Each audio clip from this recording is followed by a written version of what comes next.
Welcome to the push notifications section. When you open your dashboard, you will see your campaigns under the header projects. Click your project. On the left side of your screen, there are App Dashboard, Audience, Analytics, and Campaigns.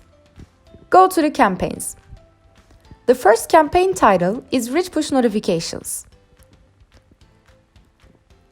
After you write your campaign name, you will see that you can send rich push notifications with text, image, URL, GIF, video, YouTube, web view, and HTML web view. Also, you can make it as a silent push. And keep in mind that you can send push notifications in multiple languages, and they will be sent to your users in their local language. After you publish your campaign, the page which you can see your campaigns all together will appear. From that page, you can track your campaign to see the user actions. We will go over them step by step.